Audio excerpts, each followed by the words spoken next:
Olá, eu sou o Matusalém e junto com o Erivelto vou estar apresentando um pouquinho para vocês da linguagem de programação Lua. Esse é um vídeo seminário para a disciplina de linguagem de programação do segundo semestre de 2013 da Universidade Federal do Espírito Santo.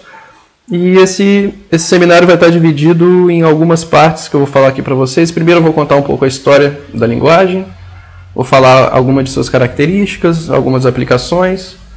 No final a gente vai ter exemplos de códigos, a gente vai explicar um pouquinho para vocês. Vamos ter uma lista de exercícios que depois a gente vai resolver. E mais ao final a gente vai mostrar para vocês algumas aplicações práticas da linguagem, para que vocês possam ter alguns exemplos na vida real de como utilizar a linguagem de programação Lua. Bom, a linguagem de programação Lua, ela tem conquistado os desenvolvedores de programa e aplicações aos poucos, né? Graças à sua simplicidade, leveza e rapidez. Eu vou falar um pouquinho mais sobre isso durante esse seminário. A Lua é uma linguagem de programação e de extensão projetada para dar suporte à programação procedimental em geral e que oferece facilidades para a descrição de dados. Tá? Ela também oferece um bom suporte para a programação orientada a objetos. Lembrando que ela não é uma linguagem orientada a objetos, ela só fornece esse suporte à programação orientada a objetos. Ela também oferece a programação funcional, oferece suporte à programação funcional e à programação orientada a dados. Eu vou falar um pouquinho mais sobre isso no decorrer da apresentação. Tá?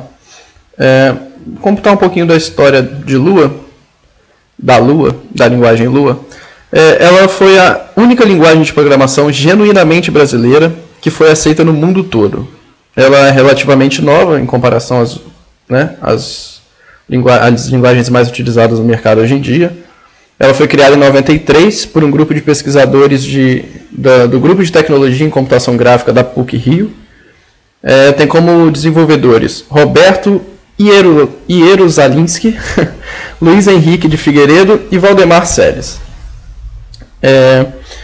Tudo bem, ela foi criada a princípio para ser utilizada em um projeto da Petrobras, porque eles precisavam de uma linguagem mais rápida, uma linguagem mais leve, portátil, então eles decidiram criar uma linguagem para esse projeto da Petrobras.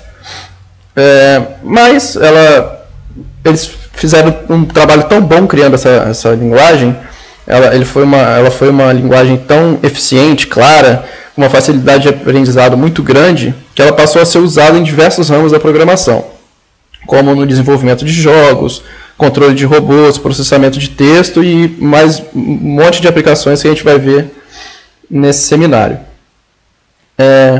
Lua é grátis, ela é livre, ela é open source. Se você quiser usar, é só você baixar e pode usar sem nenhuma burocracia, né? Suas versões anteriores a 5.0, elas eram licenciadas sobre a licença BSD. Após a versão 5.0, ela começou a ser licenciada sobre a MIT. Tá? Bom, como dito anteriormente, ela possui várias aplicações. A gente vai ver um pouquinho mais com calma. E aqui são as outras aplicações dela, que desenvolvimento de jogos, como eu falei, controle de robôs, processamento de texto. A intercomunicação de base de dados em sites dinâmicos, ela é voltada também para a web, ela pode ser usada para a web, e entre outros. A gente vai ver um pouquinho mais sobre isso na frente. Tá? Aqui a gente tem um pouquinho da linha evolutiva da Lua, desde o seu começo, em 93, até mais ou menos 2011, que eu tenho a data aqui. Desse monte de dados aqui, a gente pode tirar algumas datas importantes para a linguagem, como por exemplo, próprio 1993, quando seu conceito foi pensado e se começou a criar a linguagem mesmo quando ela foi lançada. Em 94, quando a primeira versão dela, 1.1, foi lançada para o público, e temos também um marco que foi em 97, quando se descobriu a facilidade dela implementação para jogos, para fazer script para jogos ou linkar outras linguagens, vou falar disso também. E, em especial, em 97, ela foi usada pela LucasArts para a produção do seu jogo Grim Fandango, que foi um sucesso bom. Ela foi bastante utilizada nesse jogo e também foi a primeira vez que foi utilizada, né? Aí aqui mais para frente, em 2002, foi quando ela... em 2002 foi quando ela lançaram a versão 5.0 e foi quando mudou a licença para MIT. E em 2010, finalmente, foi quando a Adobe começou a patrocinar a linguagem de programação Lua, o projeto da linguagem. A gente vai ver um pouquinho mais para frente que existem produtos da Adobe que utilizam a linguagem Lua. Tá? Tudo bem, essa é só a linha evolutiva dela. E aqui algumas linguagens semelhantes, por ela interpretada, uma linguagem interpretada, de tipagem dinâmica. A gente tem aqui algumas linguagens parecidas com ela, que é Python, Ruby, Perl, TCL, Lisp, Scheme, e tem várias outras, tem uma lista um pouco grande até, de linguagens que ela se assemelha, inclusive o PHP também. Algumas propriedades da Lua foram baseadas nessas linguagens, nas mais antigas, né? Em Lisp, em Perl. O tratamento com tabelas foi inspirado em Ruby também. Bom, essas são as linguagens parecidas com ela. E durante esse seminário, o meu objetivo é fazer você acreditar que é melhor escolher a Lua entre essas tantas linguagens semelhantes que existem por aí, tá? Como dito anteriormente, a Lua foi criada para o desenvolvimento de um projeto da Petrobras, só que as características dela foram importadas e utilizadas em diversas outras aplicações, tá? O nicho principal dessa LP está nos jogos, onde ela consegue, com poucas linhas de códigos, desenvolver aplicações muito poderosas. Lua também é utilizada para fazer desde pequenos scripts até rotinas completas, não só nos jogos, mas em aplicativos também. Tá? Outra propriedade principal de Lua é o comportamento da linguagem de extensão dela, onde ela faz o papel de ligação entre duas ou mais linguagens. Então ela é muito compatível, eu vou falar um pouquinho mais disso lá na frente, ela é compatível com várias outras linguagens. Isso facilita muito na hora de programar alguns scripts ou sistemas completos para ela, que precisem de outras linguagens também, outras propriedades de outras linguagens também. Aqui no slide a gente tem alguns exemplos de jogos que utilizaram Lua na fabricação. Aqui a gente tem o Grim Fandango, que eu falei que foi o primeiro jogo a ser utilizado a linguagem de programação Lua.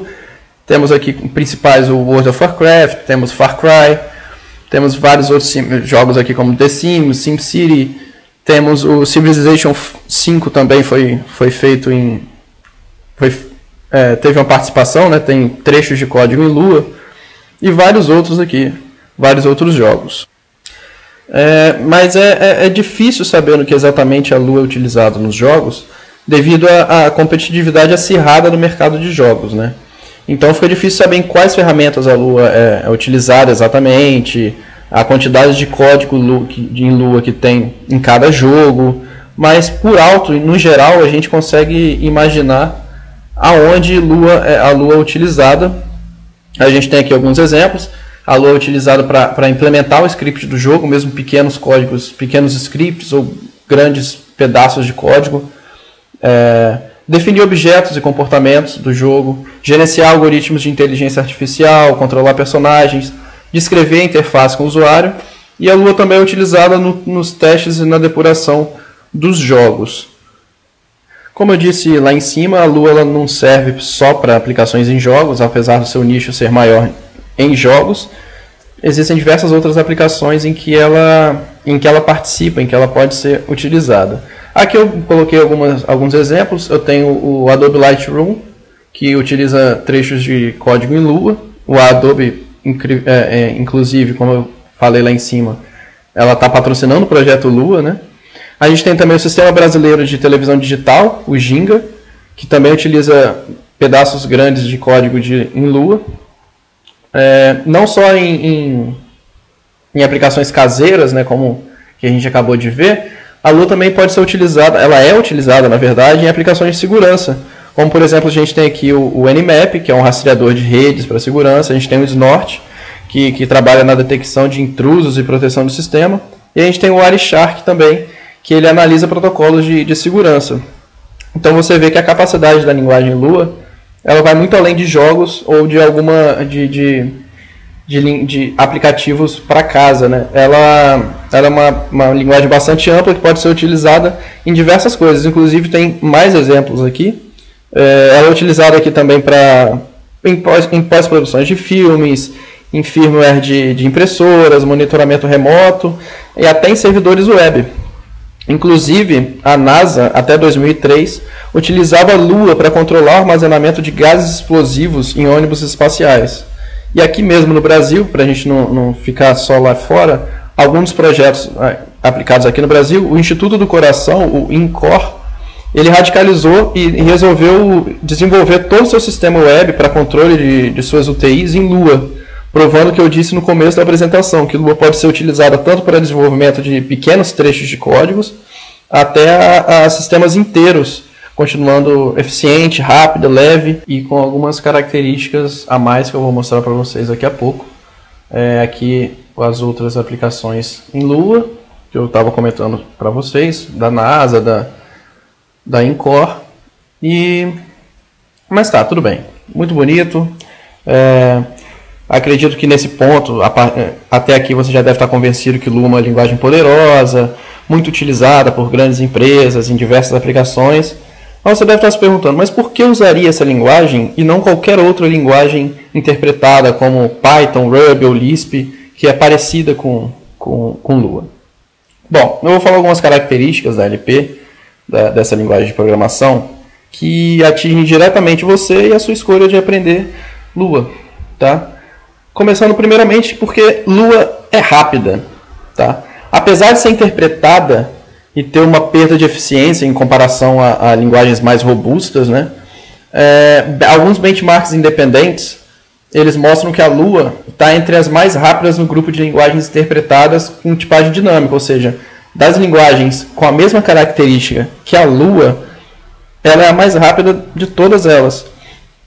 Ela consegue, além disso, né, ela consegue misturar técnicas robustas e especiais, mas ao mesmo tempo mantém a simplicidade que é característica dela. Como, por exemplo, a gente tem o suporte à orientação de objetos, que eu falei lá em cima, e vou falar lá embaixo de novo, mas ela mesmo não sendo uma linguagem orientada a objeto, ela tem esse suporte às outras linguagens orientadas a objeto, o que faz dela a linguagem de extensão, né, no caso, para ligar e ajudar outras linguagens na construção de um aplicativo. Lua é portátil. O mesmo trecho de código ele pode ser compilado em várias plataformas sem sofrer nenhuma alteração, tá? Mais para frente eu vou falar um pouquinho mais a fundo sobre isso, mas ao ser compilada, o código-fonte ele gera um bytecode que é interpretado por uma máquina virtual própria de Lua, assim como Java faz. Então os códigos feitos em Lua eles podem rodar em Unix, em Windows ME, Symbian, em hardware dedicado, em Palm, em PS2, em várias outras plataformas. Essa lista ela não para por aí, ela cresce cada dia mais, tá? Ela é escrita em ANSI, C e C++, então qualquer plataforma com suporte ao C ele vai rodar o código Lua, tá? Então basicamente todas as plataformas. Outra característica de Lua é que ela é pequena. Incluir a Lua num programa seu, numa aplicação sua, ele não aumenta quase nada o seu tamanho. O pacote, por exemplo, o pacote 5.1.4 de Lua, que contém código-fonte, a documentação e exemplos, ele ocupa pouco menos de 200K de tamanho. O núcleo ele possui menos de 100K e, além disso, as bibliotecas elas são independentes e removíveis, o que pode resultar num tamanho menor ainda se você remover as bibliotecas que você não precisa na sua aplicação. Outra característica da Lua é a simplicidade dela. A Lua é muito simples. Além de ser rápida, né, a simplicidade dela é o que chama a atenção. Ela possui um único tipo de estrutura de dados, que são as tabelas, que o Erivelto vai explicar um pouquinho mais à frente, e possui apenas um único tipo numérico, que é tratado tipicamente como double. A Lua ela preza também por mecanismos ao invés de políticas, que é no caso novamente da orientação a objetos. Elas, mesmo não sendo uma linguagem orientada a objetos, ela fornece suporte a outras linguagens que são orientadas a objetos. Ela fornece suporte à orientação a objetos. Ela também é imbutível,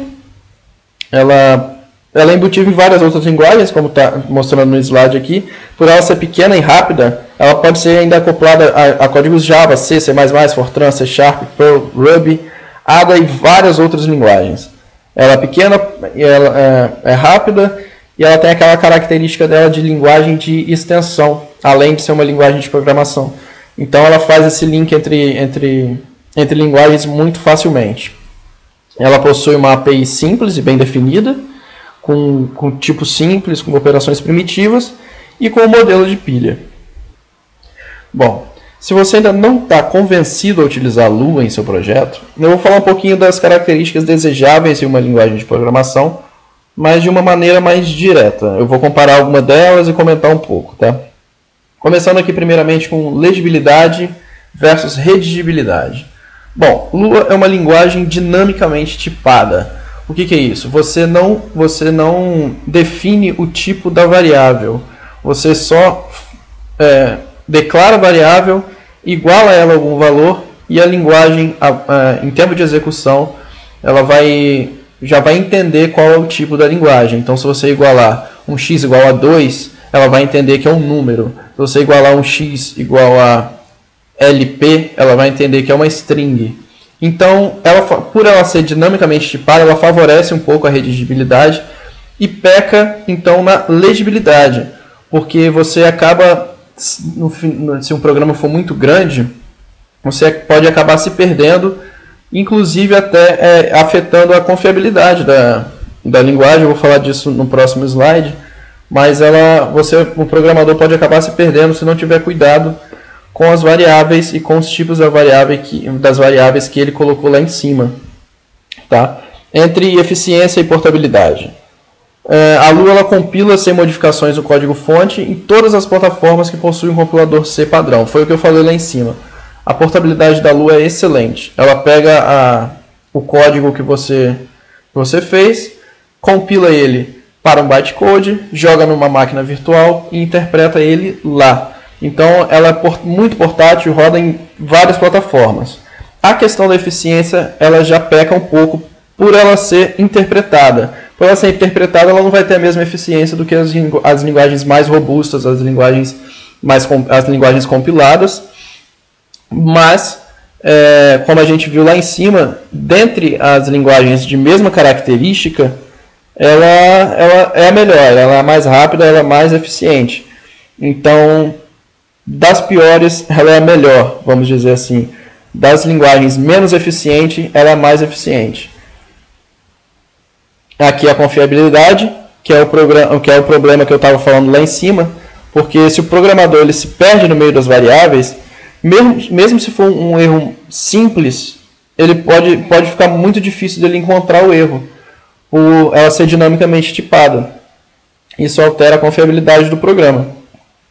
E em relação à facilidade de aprendizado, Lua é extremamente fácil de se aprender. Qualquer programador com nível bom aprende rapidamente como trabalhar com a linguagem.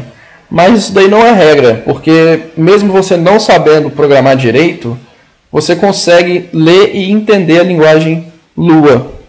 Como exemplo, eu tenho aqui um garoto, Robert Ney, de 14 anos, que ele pegou um livro de Lua na biblioteca da sua escola em Utah, e ele simplesmente desenvolveu um dos jogos mais baixados para iPhone na App Store, que foi o Bubble Balls. Na época, o jogo teve mais de 2 milhões de downloads, que destronou o então líder de downloads, o Angry Birds, que inclusive também possui trechos de código no seu código-fonte. Então, um garoto de 14 anos pegou um livro, leu, entendeu a linguagem, praticou um pouco e conseguiu fazer um jogo completo da linguagem Lua, que ainda reforça o que eu disse lá em cima, que Lua serve tanto para pequenos scripts, pequenas aplicações, quanto fazer um sistema todo completo. Aqui a parte de compilação é só para reforçar o que eu já venho falando na apresentação inteira, que é a parte da portabilidade da Lua. Que ele gera, ao você compilar, ele gera um bytecode que é interpretado por uma máquina virtual, assim como Java. É importante falar também que a máquina virtual da Lua consegue ser ainda mais eficiente do que a máquina virtual do Java. na interpretação, tá? Mas tá bom, chega de história, né? Chega de característica, eu tô falando bastante, vamos falar um pouquinho de código. A gente vai começar de maneira simples, que é o Olá Mundo. Esse é o Hello World do Lua. Print é a função que imprime a mensagem na tela. E aqui ele está imprimindo Olá Mundo. Nesse exemplo, no Olá Mundo, ele está imprimindo uma string já diretamente.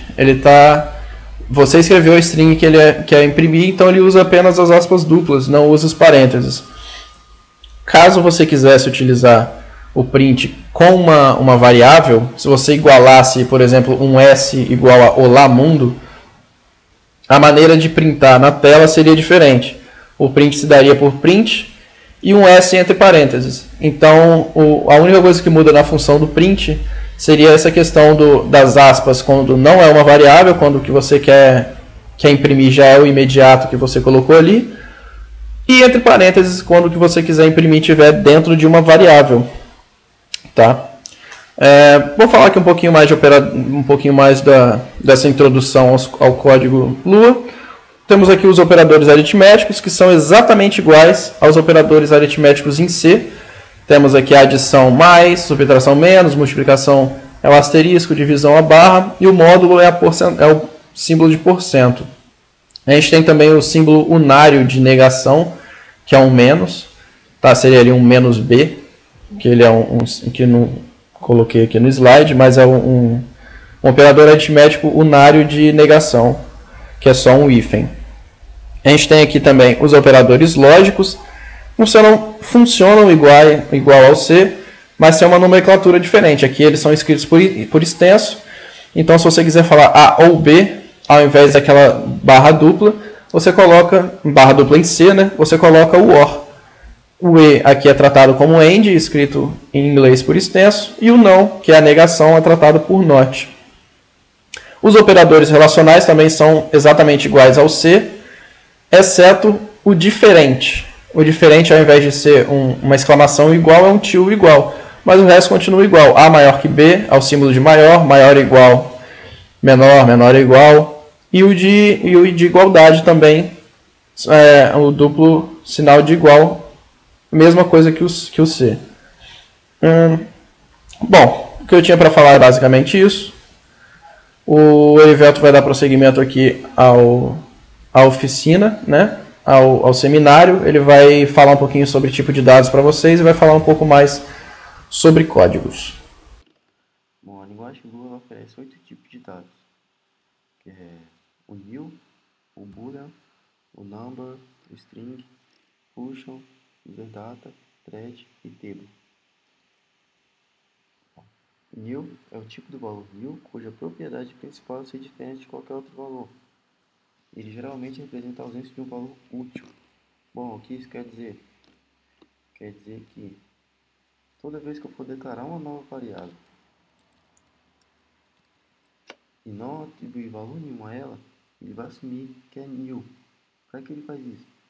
Ele faz isso para você saber que quando você tentar acessar essa variável aqui, ela te retornar o valor new, é que ele não possui nenhum valor útil. Por exemplo,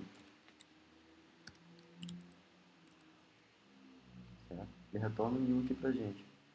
Então ele retornou new porque a gente não atribuiu nenhum valor a ele, então ele assumiu que ele não possui nenhum valor útil, certo?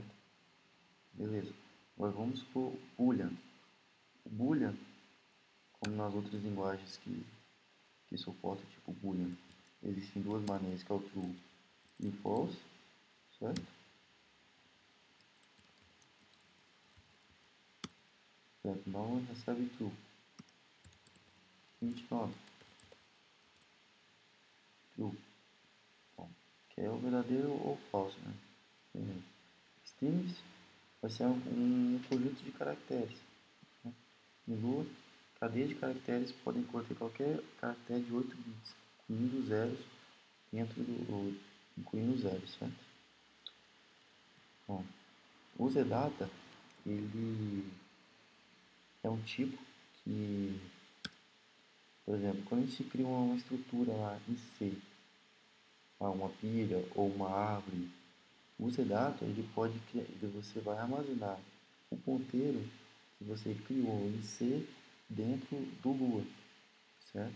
Então, por exemplo, se o ponteiro está apontando para a área de memória lá, sei lá, RF alguma coisa, quando você criar essa variável user-data em Lua, ele vai apontar, ele recebe esse ponteiro e vai apontar para aquela área de memória lá, certo? Bom, agora thread. A thread ela é diferente do que a gente vê em C e em Java. Ela é usada mais para implementar coroutinas. Ela não é ligada diretamente com o sistema operacional, como em Java, né? Bom, o table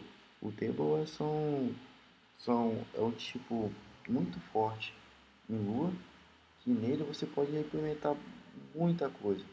Por exemplo, em table você pode implementar um vetor, pode implementar uma matriz, pode implementar uma estrutura. Bom, vamos começar pelo vetor, por exemplo, vetor.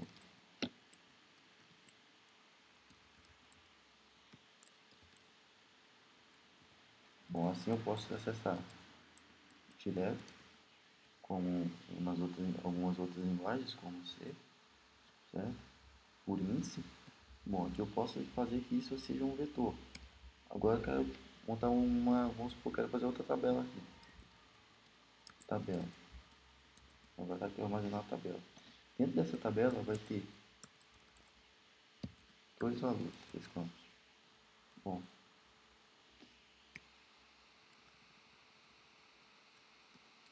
o uso das chaves é obrigatório, que é ela que define as tabelas, os campos aqui.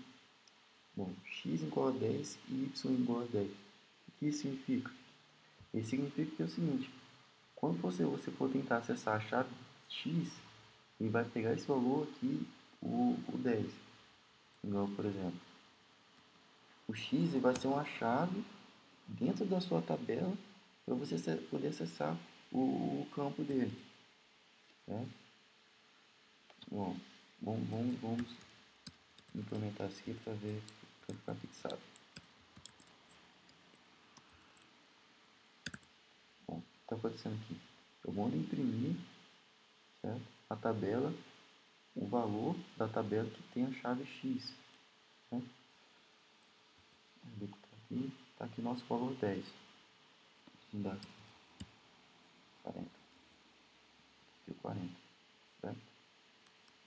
Isso aqui é muito, muito útil mesmo. Porque, bom,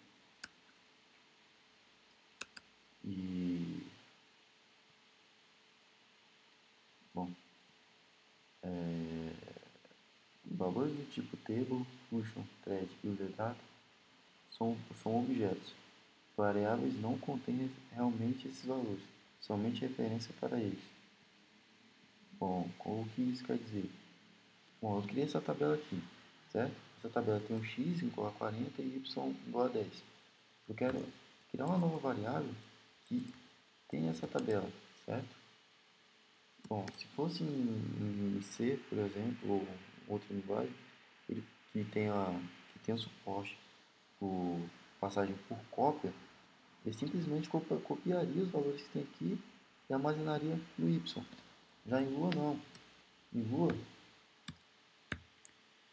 o que eu for fazer agora como a tabela, eu tenho a tabela aqui, e esse Y está ligado à tabela, e está apontando, e tem a mesma referência para a tabela, toda vez que eu for tentar alterar o valor do Y, ele já altera o valor da minha tabela. Por exemplo, vamos tentar alterar o valor da chave X. Ela vale 40, né? Vamos mudar para 25, certo?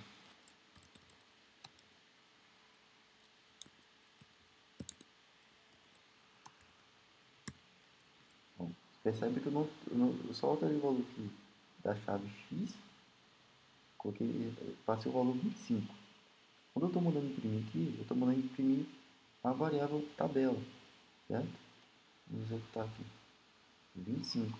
Quando eu alterei a variável, o valor que tinha no Y, já altera também para a tabela.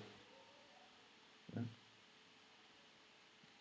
Bom, nossos controles, estruturas de controle. Bom, em Lua, toda vez que você quer indicar que terminou um bloco, você faz o end. Por exemplo, if alguma coisa, then end, certo? Indica em Lua.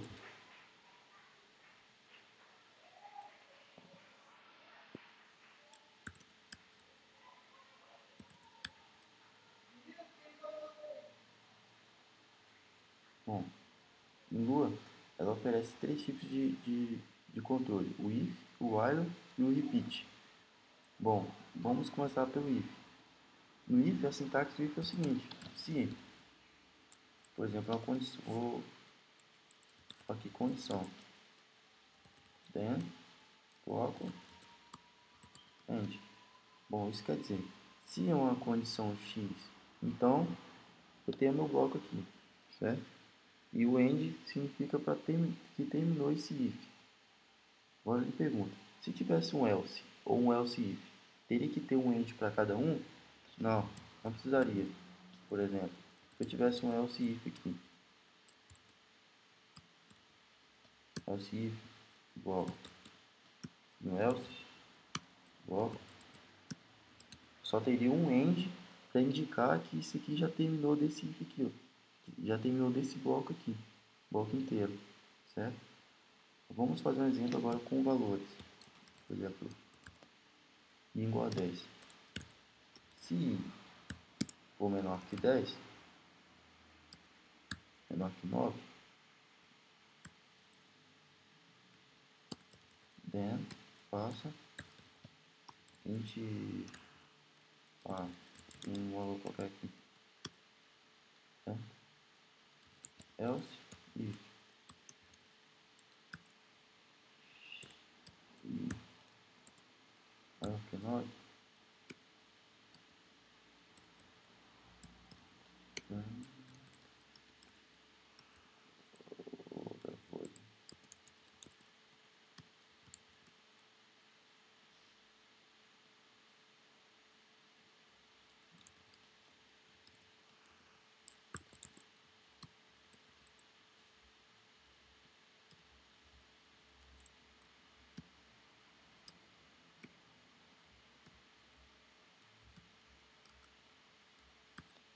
Bom,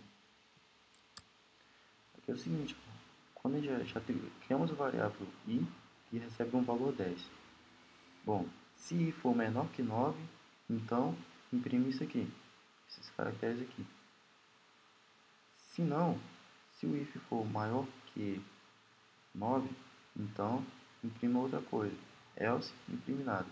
O end é para significar que esse bloco, esses comandos aqui já acabaram, se encerrou por aí. Diferente de Pascal, que teria que ter um end para cada bloco. Certo? Na verdade, esse aqui é um bloco só, né? Ele é um bloco só. Certo? Bom, beleza então. Vamos para o while. Recebe 5.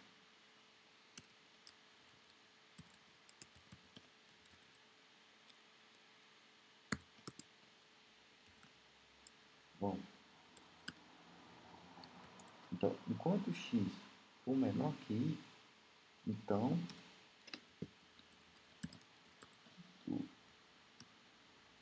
enquanto x for menor que y, faça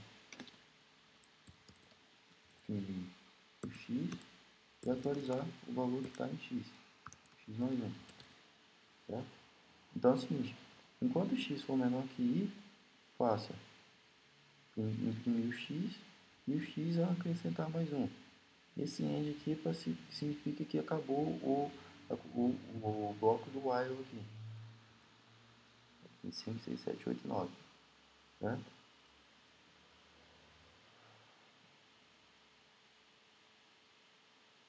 Passar para o próximo aqui. Bom, o for. O for ele é uma estrutura de repetição que possui duas formas, o numérico e o genérico. Bom, vou explicar para vocês a forma numérica, que é um pouco parecido que a gente está acostumado com usar, que é o linguagem C, por exemplo. Bom, coloca meu caso base, que é o de início. For i, ele começa com 0, quero que vá até 10 e passo 1, certo? Ótimo. Tudo. Bom, o que isso aqui quer dizer? Para i igual a 0, ele começa com 0, para i até 10, com passo 1, faça, imprimir o i. Ao contrário de C, que a gente teria que incrementar o contador aqui, já incrementa para a gente já. Por exemplo, eu quero colocar em 2. O passo dele vai ser em 2 em 2. Certo? Então aqui eu posso colocar 0.5, qualquer valor que eu quiser, que ele vai fazer essa alteração para a gente. Certo? Aqui é o for genérico. O for genérico ele funciona o seguinte. Vamos supor que você tem uma lista de nomes ou uma estrutura que tem vários campos, uma lista de alunos, por exemplo. Você, com o comando for, você para for, a lista que vai ter os nomes lá, em uma variável, por exemplo. Aí você pode imprimir a variável que toda vez que for passar por essa lista de nomes, ele vai substituir, por exemplo, o primeiro valor é um nome. Certo? Quando eu for imprimir essa variável, vai ser o primeiro valor. Na próxima passada, ele vai incrementar, vai pular para o segundo nome e vai imprimir. Pula para o terceiro nome, imprime. Pula para o quarto, imprime. Até que o for ele retorne 1000 e já quebra esse laço. Certo? Bom, exemplo de programa. Vamos fazer alguma função fatorial aqui.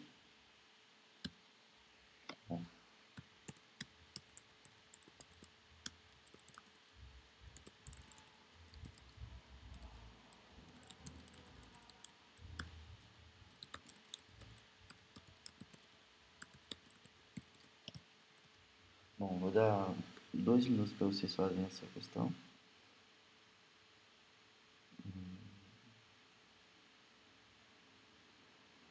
Pronto, o tempo acabou. Vamos lá. Vamos experimentar lá. Bom, como a gente tinha visto antes, para declarar uma função usa o function, certo? Function fatorial. Por exemplo, function fatorial, a função fatorial, que vai receber um valor, certo? Recebe um valor. Se n for igual a 1 ou n igual a 0,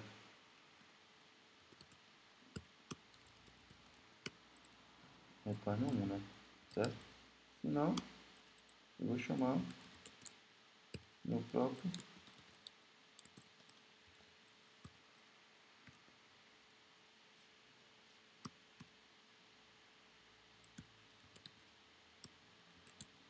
bom, esses dois ends aqui é o seguinte, o primeiro end é para dizer que já acabou esse bloco aqui, e esse segundo end é para mostrar que acabou o bloco da função, certo?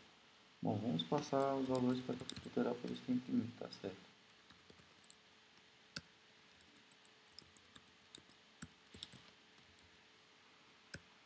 Calculadora de 5, 20, vamos lá, mudar o valor, 3, 6, 7, 7, 1. Bom, beleza. Então, essa aqui foi a função fatorial, certo? Bom, os exercícios está lá no kit, vai ter os 4 exercícios e a resolução, certo? Tentem praticar, e agora eu vou mostrar para vocês também os 2 projetos que a gente fez, que um foi um mixerzinho básico e outro foi um outro jogo básico também, que vou explicar aí passo a passo de como a gente vai fazer, certo? E quem interessar pode pesquisar mais sobre a linguagem, que é muito boa mesmo, certo? Então, é isso aí.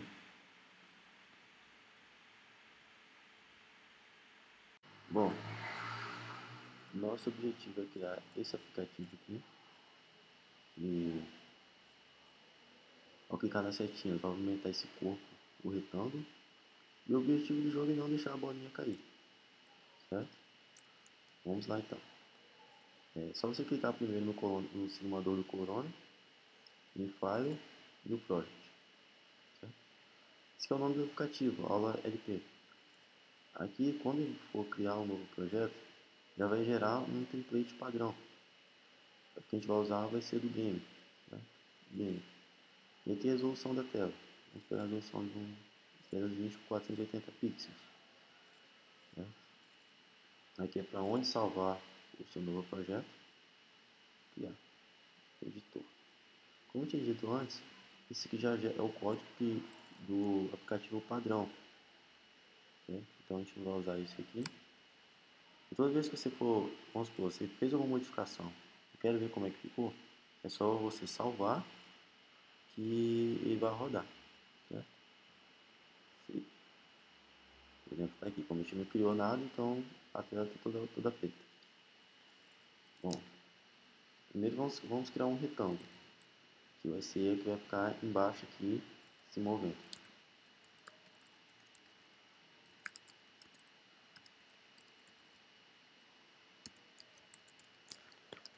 Bom, esse new record aqui, ele precisa de 4 parâmetros, que é a posição X, certo? A posição Y e a altura do corpo do objeto e a largura, certo? Esse aqui é tudo dado em pixels e esse comando aqui, essa sintaxe significa o seguinte: cria um novo retângulo com a posição X, XY e com essa altura e essa largura no display. E atribui isso aqui para essa variável retângulo, certo? Vamos salvar para ver como é que ficou. Salvar. Tá aqui o nosso retângulo, certo? Bom, beleza. Agora vamos criar a nossa setinha. Bom, aqui eu peguei já tem nossas duas setinhas aqui, uma para a direita e uma para a esquerda, certo? O que a gente vai fazer? Vai copiar ela para a nossa pasta do projeto. Nós temos que ficar em documentos, LP, né? LP, certo? Vamos falar aqui dentro do projeto. Vamos botar aqui nosso botão direito e botão esquerdo. Lembre-se que é dentro do projeto que tem que ficar. Bom, vamos lá agora.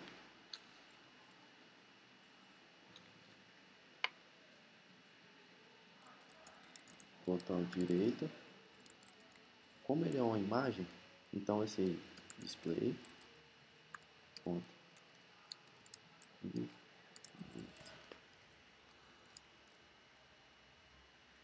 Era botão.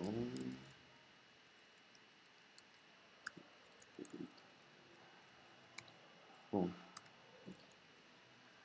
estou criando uma nova imagem no display que ele vai carregar e vai encontrar. Isso aqui é o diretório do arquivo, o nome do arquivo, o nome da imagem. Botão direito ponto .png. Mas vai criar o botão à esquerda.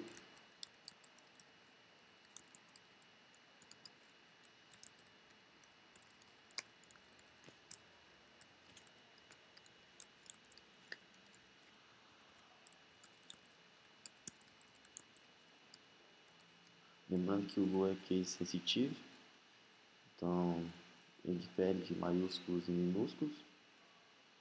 Bom, já criou os dois botões, direita e esquerda, as setinhas, mas só que a gente não definiu onde ela vai ficar, a posição X e a posição Y. Então o que a gente vai ter que fazer? Atribuir um valor à posição X e à posição Y. O botão direita, ponto X, vai receber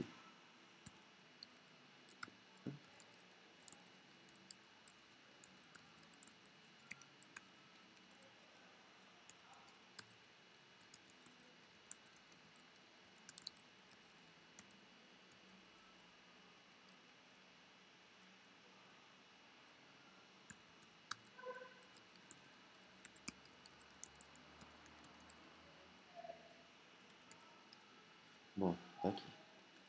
Na posição X e na posição Y vai receber 280 em X, 280 pixels no X e 1430. Essa aqui vai ser a posição da tela, que vai definir em algum lugar aqui, certo? Quero ver como é que ficou. Então vamos lá e salvar. File, save. Bom, tá aqui. Os botões ficaram aqui. Mas percebe-se que quando eu clicar nos dois botões, não acontece nada. Por quê? Porque a gente não criou nenhum evento para ele, certo? Bom, vamos lá. Percebe-se que quando você clicar nesses botões aqui, por exemplo, para a direita, ele vai aumentar somente o X. E para a esquerda, ele vai diminuir o X. Percebe que não vai aumentar o Y. O Y vai ser a vertical, o X a horizontal. Então vamos criar uma função para aumentar o valor de X. Certo?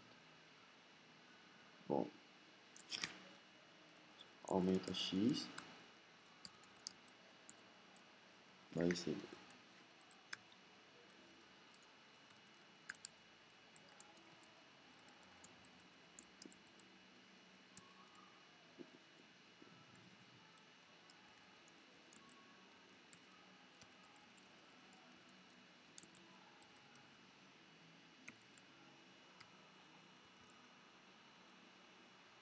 12.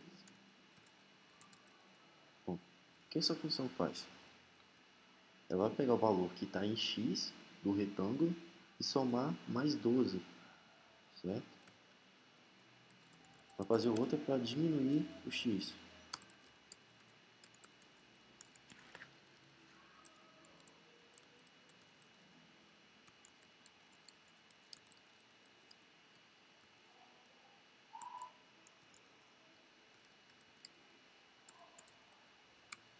Bom, aqui ela vai uma função que aumenta o X, outra função que diminui o X, certo? Ótimo. Agora vamos criar o evento.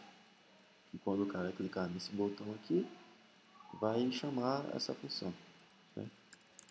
Botão à direita.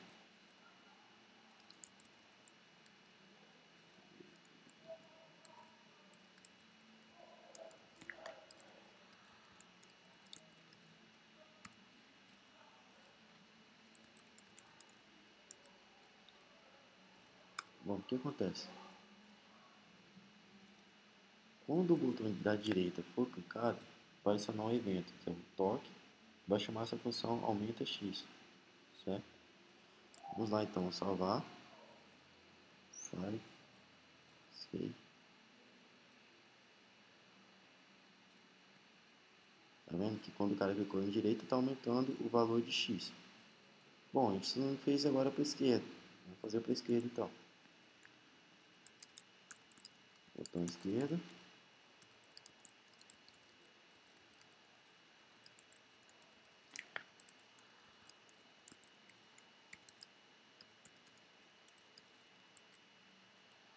Bom, o que acontece? Esse botão esquerdo, toda vez que for clicado, vai adicionar um evento que vai chamar a função diminuir x. Né? O toque vai diminuir x. Beleza, vamos salvar aqui e testar ver como é que ficou. Save. Ótimo, está funcionando. Está diminuindo x e aumentando x. Ótimo. Bom, beleza, agora vamos criar um círculo que vai ser a bolinha que vai estar aqui em cima, que ela vai descer. Certo? Vamos lá então. Criar um círculo. Opa, vou deixar aqui para ficar mais visível. Círculo.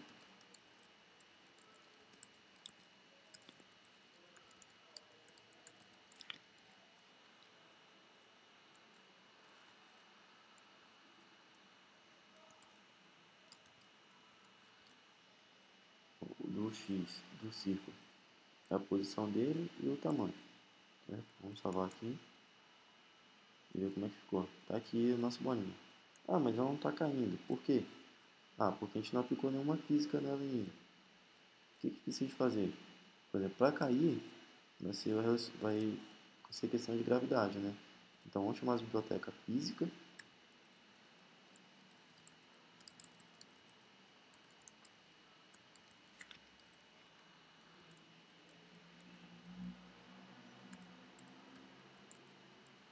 Bom, o que essa biblioteca física faz aqui? Ela tem todas as funções de física para aplicar sobre algum corpo. Por exemplo, o nosso corpo que a gente quer usar aqui é do círculo e do retângulo. Vamos aplicar uma propriedade então. Só que antes vai dar iniciar. Bom, iniciamos a física.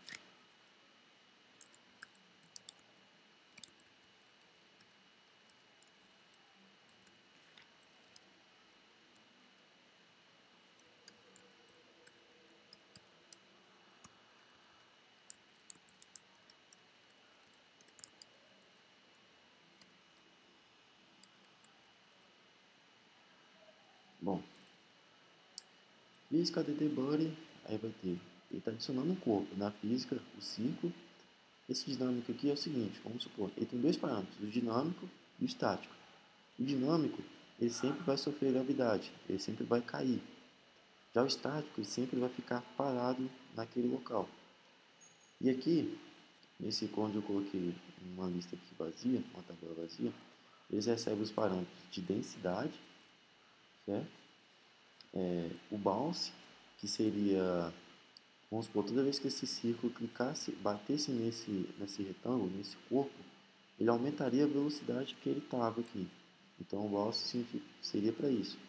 E o I é a fricção do objeto, certo? Toda vez que eu coloco ele vazio, ele vai pegar os valores por padrão, que é a densidade.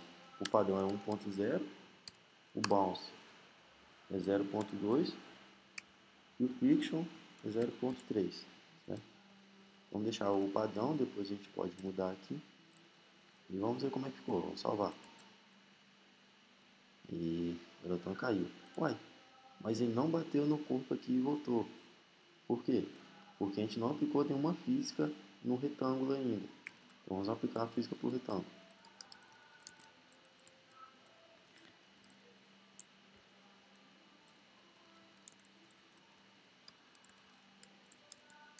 Bom, como o retângulo ele sempre vai ficar parado no lugar dele, vai ser estático. Ele que vai sofrer a física dele lá. Então vamos salvar aqui para ver como é que ficou. Beleza, ficou aqui. Mas por que ele não bateu e voltou? É por causa do bounce que eu tinha dito antes. Vamos aumentar o valor dele então, que é 0.2, vamos colocar 0.5. Ótimo. Então, certo?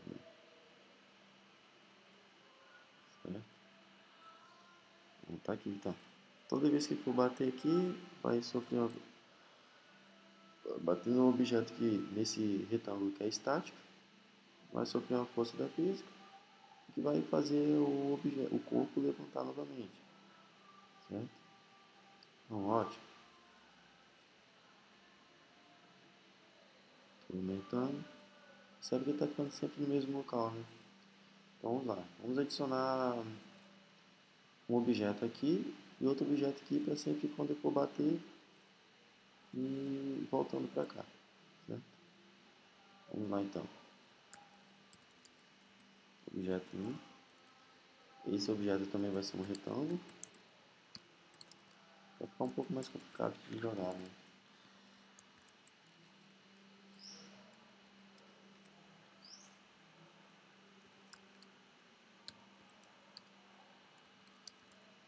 Então, você lembra disso aqui, né? Ó, tá aqui o nosso objetozinho aqui. Bom, mas eu não quero que ele fique sempre na vertical, não. Eu quero ficar quero deixar inclinado. Vamos deixar inclinado então. Tem o método rotação, que aqui vai aplicar uma rotação de 45 graus. Né? Na hora de no objeto vai ver como é que vai ficar. Então ele inclinou, certo? Mas só que a bolinha passa por ele e não acontece nada. É porque não foi adicionado nenhuma física nele ainda. Então vamos adicionar a física.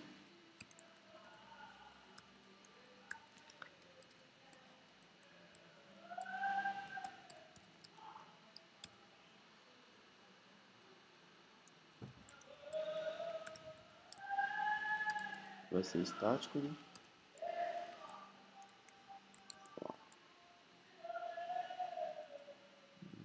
Show, show. Ele bate aqui e tá saindo pros lados. Beleza, ótimo. Ah, eu quero mudar a cor desse objeto aqui. Eu quero tirar uma coisinha diferente nele. Ah, tem. Você tem como? Tem. Vamos lá, então.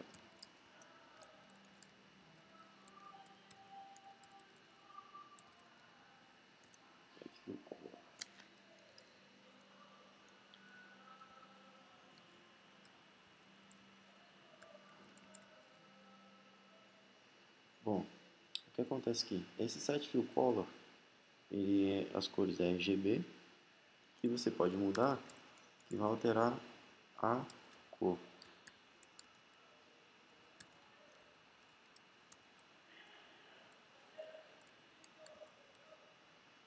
Já tem as cores lá, certo?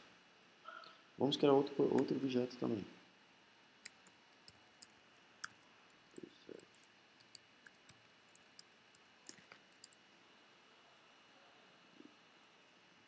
Calma. Deixa eu criar o objeto primeiro.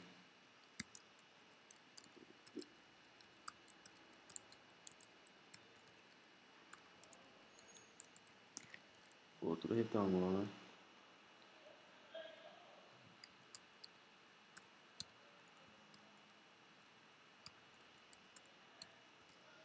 Bom, lembrando que você recapitulando.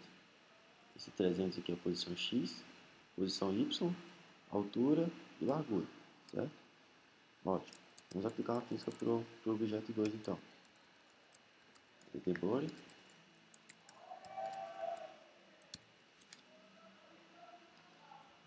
Tá? E vamos usar os valores padrão do Pulse, do Friction e da densidade. Ótimo. Tá aqui nosso objeto aqui. Ah, vamos aplicar uma rotação para ele também? Vamos.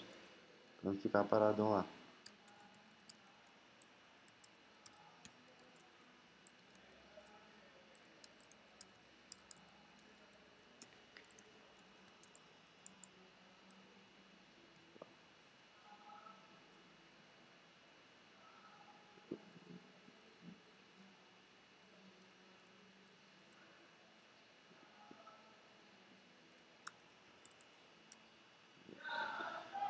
Objeto.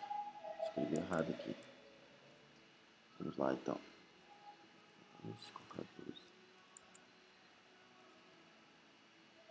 Tá aqui, né? Só vai, tá descendo e tá. Só que tá indo para as laterais, certo? Bom, vamos criar então. Vou fazer aqui da forma mais simples, que é colocar dois corpos aqui para ele não ultrapassar esses limites. E toda vez que ele for bater aqui, vai voltar, certo? Vamos lá então. Vou colocar aqui, certo?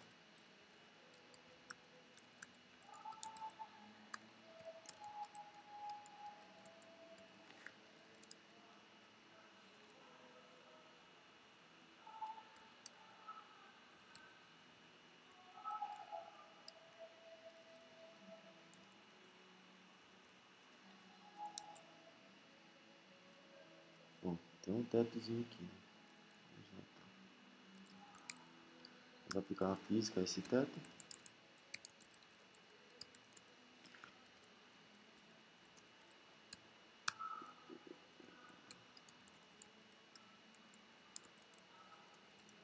Static.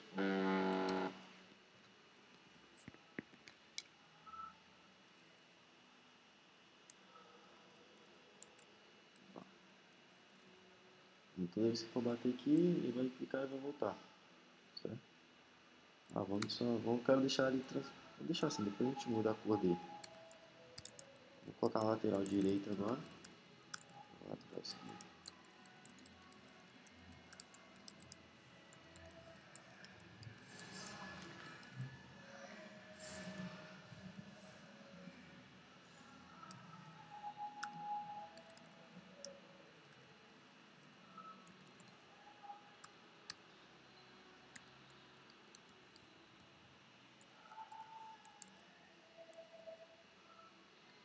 Beleza. Tudo aqui.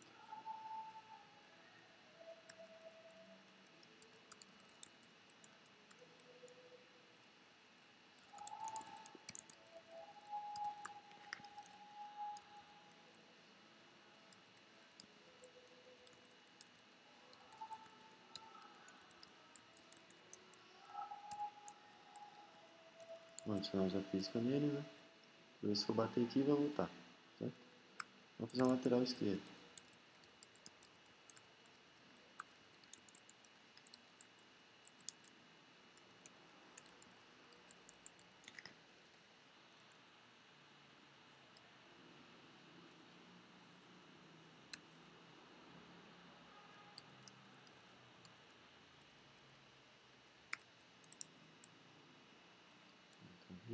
Beleza, foi criado, só que como a bolinha não está em física de nenhuma maneira, nenhuma função de ser estática ou dinâmica, a bolinha passa por ele. Então vamos aplicar novamente a física no garotão.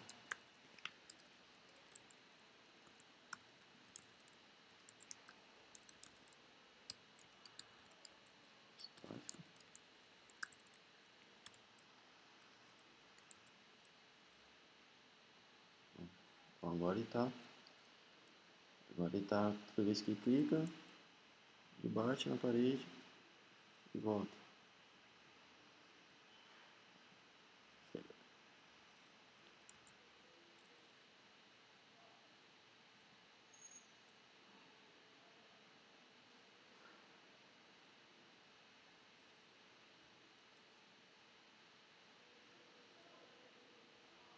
Bom, se quer deixar o joguinho um pouco mais rápido, é só pegar, aumentar o poder dele, o bolse, certo? Bom, basicamente é isso. Espero que vocês tenham gostado. E qualquer coisa, então estamos aí à disposição. Isso aí, galera. Bom, o segundo projeto foi a criação de um mixer básico. E não vou explicar o código-fonte todo não, porque seria um pouco exaustivo. Aquela aplicação anterior a gente gastou mais ou menos 20 minutos. Esse aqui, que é muito maior, com certeza vai gastar mais que 1 hora. Então vou explicar o funcionamento básico do mixer. Bom, cada slider desse aqui vai estar relacionado a uma música que ele vai carregar. Por exemplo, esse slider aqui vai carregar algum áudio, certo? Quando eu arrasto o slider para cima ou para baixo, ele vai diminuir ou aumentar o valor somente daquela música. Então isso aqui aplica para cada slider desse aqui, aplica para uma música diferente, certo? Bom, e esse volume aqui de baixo, ele já vai ser o contrário. Ele vai pegar para o conjunto inteiro. Bom, vamos lá.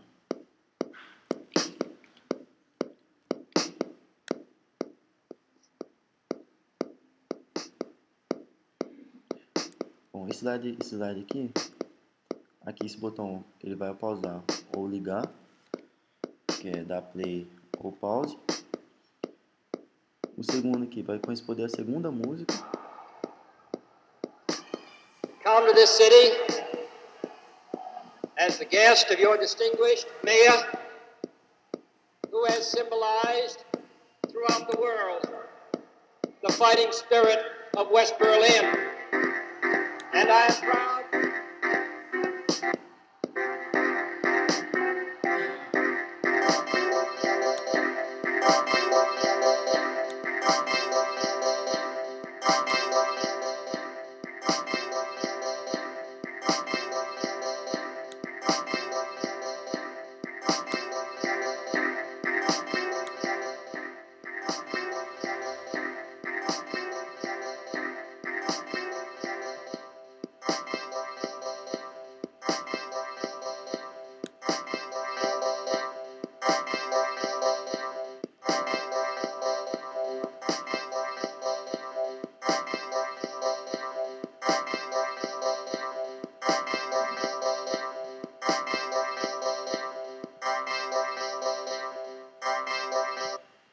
Bom, basicamente é isso o segundo projeto.